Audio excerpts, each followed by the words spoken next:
Recently parliament में वक्फ amendment bill पेश हुआ था, बट अनफॉर्चुनेटली आज भी कई लोग हैं जिनको वक्फ क्या है यही नहीं पता। मतलब एक बार कोई भी चीज आपने वक्फ कर दी तो उसे वापस नहीं ले सकते, लीगली प्रोटेक्ट करता है। किसी लोगों से पूछ लो कि भाई यहाँ मस्जिद था, वो कहे हाँ था, तो बस मस्जिद था, ताकि वक्फ का असली मकसद बना रहे। अमेंडमेंट्स और रिफॉर्म्स की जरूरत है। Perpetuity of the worst and the most pernicious kind सबसे बड़े लैंड ओनर्स के रूप में उभरी हैं। वक्फ प्रॉपर्टी को बेचना या उसका दूसरे मकसद के लिए इस्तेमाल करना सख्त मना होता है। केसेस अर्बन डेवलपमेंट एक्टिविटीज को स्लो डाउन या कॉम्प्लिकेट कर देती हैं। क्योंकि रिसेंटली पार्लियामेंट में वक्फ अमेंडमेंट बिल पेश हुआ था, जिसने बहुत सारे संगठन को इंस्टिगेट कर दिया था। काफ़ी बयानबाजी हुई और आप भी शायद ये बहुत समय से देख रहे होंगे, बट अनफॉर्चुनेटली आज भी कई लोग हैं जिनको वक्फ क्या है यही नहीं पता। तो चलिए जानते हैं आखिर ये एक्ट था क्या, क्यों है इतना कंट्रोवर्शियल, और आखिर आपको ये जानना और समझना क्यों ज़रूरी है। तो वक्फ क्या है? वक्फ एक कॉन्सेप्ट है इस्लामिक लॉ के अंडर, जिससे लोग अपनी प्रॉपर्टी को रिलीजियस या चैरिटेबल पर्पस के लिए डेडिकेट या दान करते हैं अपने अल्लाह के लिए।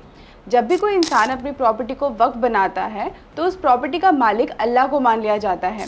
और जब भी कोई इंसान अपनी प्रॉपर्टी को वक्फ करता है तो वो या उसके खानदान का कोई भी इंसान उस प्रॉपर्टी पे कोई भी हक नहीं जमा सकता। मतलब एक बार कोई भी चीज़ आपने वक्फ कर दी तो उसे वापस नहीं ले सकते। वक्फ प्रॉपर्टी को बेचना या उसका दूसरे मकसद के लिए इस्तेमाल करना सख्त मना होता है। जो वक्फ प्रॉपर्टी को दान में देता है उसे वाकिफ कहा जाता है, और मुतावली होता है जो वक्फ प्रॉपर्टी को मैनेज करता है।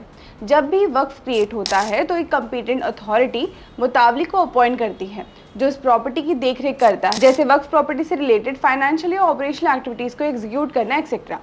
तो चलिए जानते हैं इंडिया में वक्फ की शुरुआत कहाँ से हुई। भारत में वक्फ का कॉन्सेप्ट दिल्ली सल्तनत के टाइम से शुरू हुआ।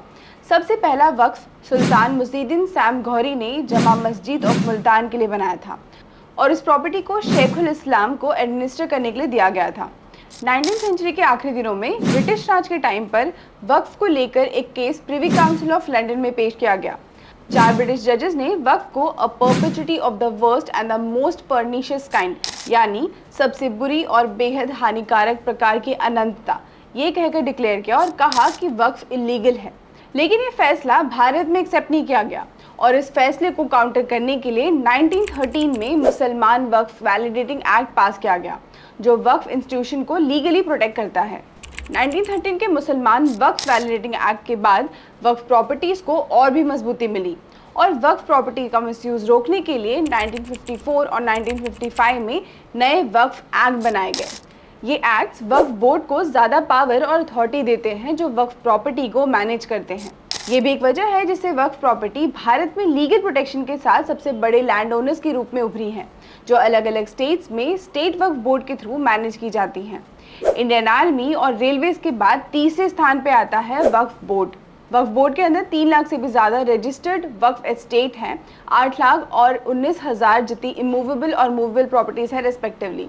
आप ये यहाँ ग्राफ में भी देख सकते हैं। इनमें से एनक्रोच्ड एलियनेटेड की इन्फॉर्मेशन आपके स्क्रीन पर डिस्प्लेड है। अगर इमूवेबल प्रॉपर्टी की मैनेजमेंट की बात की जाए तो इनमें से 2 लाख से ज़्यादा प्रॉपर्टीज़ केवल मुतावली द्वारा मेंटेन की जाती हैं। तो आपको ये तो समझ में आ ही गया होगा कि मुतावली का रोल कितना इंपॉर्टेंट होता है, और इनका नॉन करप्ट होना उतना ही ज़रूरी। इन प्रॉपर्टीज़ में से वक्फ बोर्ड 95,000 प्रॉपर्टीज़ को मैनेज करती है, और बाकी के डेटा स्क्रीन पर डिस्प्लेड है। यानी कि मोटा मोटी बात समझी जाए तो करंटली 8.7 लाख की प्रॉपर्टी, जो कुल 9.4 लाख एकर्स में फैली है और जिसकी एस्टिमेटेड वैल्यू 1.2 लाख करोड़ है, इज कंट्रोल्ड बाय द वक्फ बोर्ड। इंडिया में वक्फ बोर्ड ना ही एक लार्जेस्ट लैंड ओनर है, बल्कि यहाँ ऐसे भी एक्ट्स हैं जो इनको लीगली प्रोटेक्ट करते हैं। अब मान लो अगर आपकी कोई प्रॉपर्टी है और अगर आप उसे बेचना चाहते हैं किसी भी XYZ रीज़न की वजह से, लेकिन अगर वक्फ बोर्ड आके क्लेम करे कि वो प्रॉपर्टी वक्फ की है, तो बस खत्म, बाय बाय, टाटा, गुड बाय, गया। आपके पास कोई भी लीगल रूट नहीं है to claim your dear property. क्यों? क्योंकि एक बार वक्फ ने जो बोल दिया उसके बाद वो किसी की भी नहीं सुनता। मतलब लिटरली अब ये बर्डन आपका है टू प्रूव कि प्रॉपर्टी कभी वक्फ की नहीं थी। ये समस्या है रे, क्या बोलने का। वक्फ बोर्ड को कोई भी साइंटिफिक एविडेंस देने की कोई भी ज़रूरत नहीं है। बहुत सारे वक्फ रिलेटेड केसेस अर्बन एरियाज में ही होते हैं, जैसे दिल्ली, मुंबई, हैदराबाद और बेंगलोर। ऐसे केसेस अर्बन डेवलपमेंट एक्टिविटीज़ को स्लो डाउन या कॉम्प्लिकेट कर देती हैं, क्योंकि वक्फ प्रॉपर्टी ऑफन लंबे लीगल बैटल्स में उलझी रहती हैं। तारीख पर तारीख, तारीख पर तारीख, तारीख पर तारीख, तारीख पर तारीख मिलती रही है, लेकिन इंसाफ नहीं मिला। जिससे गवर्नमेंट्स के प्रोजेक्ट जैसे रोड एक्सपेंशन, पब्लिक यूटिलिटी और अर्बन प्लानिंग डिले होती रहती है।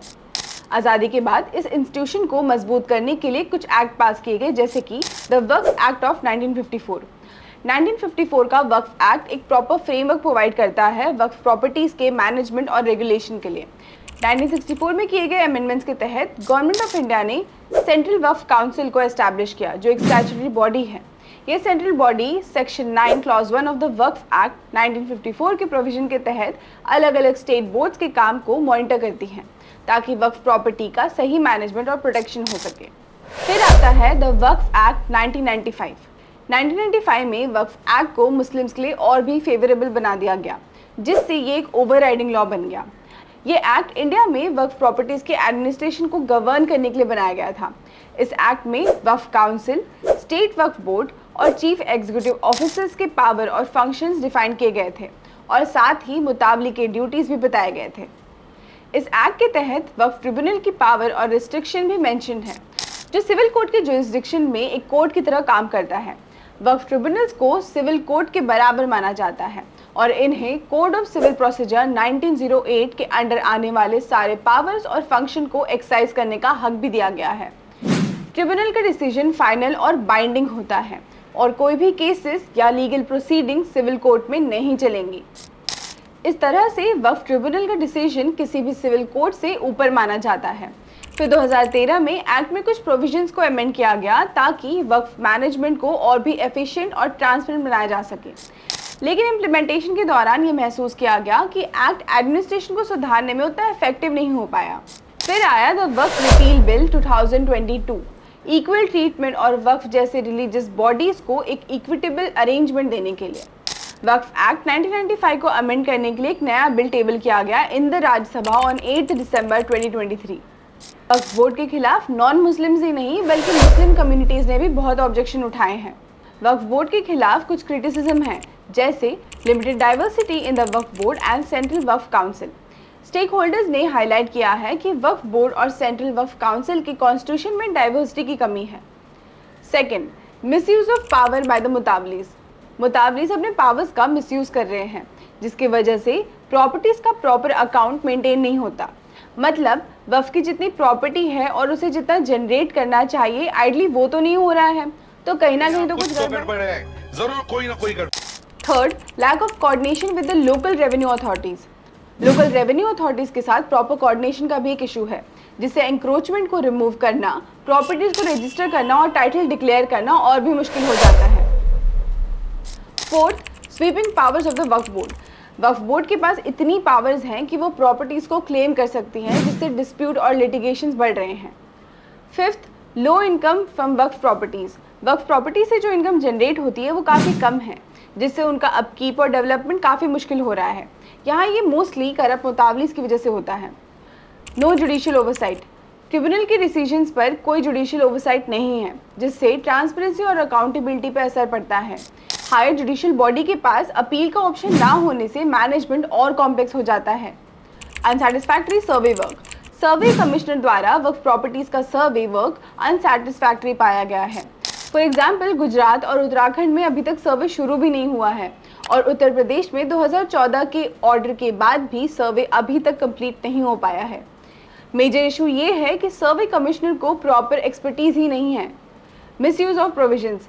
स्टेट वक्फ बोर्ड ने कुछ एक्ट के प्रोविजंस का मिसयूज किया है, जैसे सेक्शन 40 का मिसयूज करके प्रॉपर्टी को वक्फ डिक्लेयर करना, जिसकी वजह से लिटिगेशंस बढ़ रहे हैं और कम्युनिटीज में डिसहार्मनी भी क्रिएट हो रही है। Constitutional validity.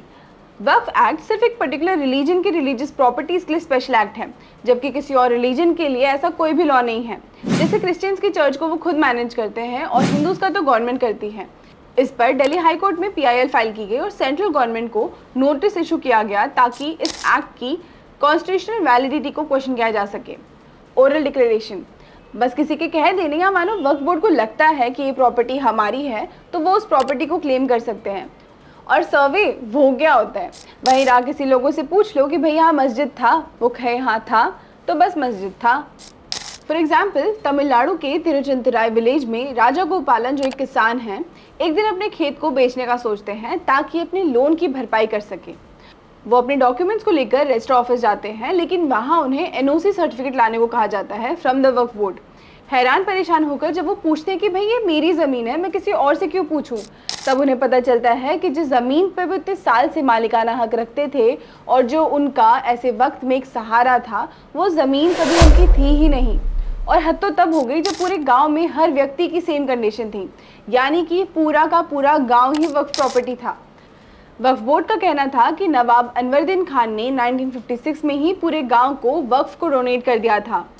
ऐसा ही केस बैंगलोर के ईदगाह ग्राउंड का है, जहां वक्फ क्लेम करता है कि ये जगह 1850 से ही वक्फ प्रॉपर्टी है। मुकेश अंबानी के अंतिलिया पे भी वक्फ बोर्ड का क्लेम रह चुका है। देखो, क्योंकि वो अंबानी है तो शायद उन्हें इससे ज़्यादा फर्क ना पड़े, लेकिन न जाने ऐसे कितने सारे और क्लेम्स ऑर्डिनरी सिटीजन्स की प्रॉपर्टी पे भी किए गए हैं, और हम सब जानते हैं कि उनकी कितनी सुनवाई होती है। तो इस बैकग्राउंड में आता है वक्फ अमेंडमेंट बिल ऑफ 2024, जो वक्फ एक्ट 1995 को रिनेम करता है to unified Waqf management empowerment efficiency and development act 1995, ताकि वक्फ मैनेजमेंट को और एफिशिएंट बनाया जा सके। इसमें वक्फ को सिर्फ वो लोग डिक्लेयर कर सकते हैं जो कम से कम 5 साल से इस्लाम प्रैक्टिस कर रहे हों और प्रॉपर्टी के असली मालिक हों। सरकारी प्रॉपर्टीज़ को वक्फ डिक्लेयर करने पर भी रोक लगाई गई है। पहले वक्फ बोर्ड को प्रॉपर्टी वक्फ डिक्लेयर करने का पावर था, लेकिन बिल में ये पावर रिमूव कर दिया गया है। सर्वे कमिश्नर की जगह कलेक्टर को वक्फ प्रॉपर्टी के सर्वे की जिम्मेदारी दी गई है। सेंट्रल वक्फ काउंसिल और वक्फ बोर्ड में नॉन मुस्लिम मेंबर्स को शामिल करने का प्रस्ताव है। इसमें वुमेन्स का रिप्रेजेंटेशन इन द वक्फ board is a welcome step. Oral declaration का भी प्रोविजन अब हटा दिया गया है, और अब ट्रिब्यूनल के डिसीजन को हाई कोर्ट में अपील किया जा सकता है। सेंट्रल गवर्नमेंट को सीएजी के थ्रू वक्फ अकाउंट ऑडिट करने का पावर दिया गया है। वक्फ एक ऐसी रिलीजियस इंस्टीट्यूशन है जो अपने इंसेप्शन से लेकर आज तक कंट्रोवर्शियल रहा है, जहां ये एक तरफ इस्लामिक चैरिटी और रिलीजियस एक्टिविटीज़ को सपोर्ट करता है, वहीं दूसरी तरफ इसके मिसयूज, मैनेजमेंट इश्यूज और प्रॉपर्टी डिस्प्यूट्स ने काफ़ी कंट्रोवर्सीज को भी जन्म दिया है। अब देखो, दानी पुण्य का कॉन्सेप्ट हर रिलीजन में होता है, लेकिन इसके लिए दूसरे का हक मारना क्या ये गलत नहीं है? इसलिए ट्रांसपेरेंसी और अकाउंटेबिलिटी को एंश्योर करने के लिए नए अमेंडमेंट्स और रिफॉर्म्स की ज़रूरत है, ताकि वक्फ का असली मकसद बना रहे और सभी कम्युनिटीज़ हार्मनी में रहें, जो अभी इंडिया में काफ़ी ज़रूरी भी है। तो आपको क्या लगता है इसके बारे में, मुझे कमेंट्स में ज़रूर बताइए। अगर आपको इस वीडियो से कुछ नया सीखने को मिला हो तो लाइक करें, शेयर करें अपने दोस्तों के साथ and subscribe to my channel. मिलते हैं अगले वीडियो में। धन्यवाद।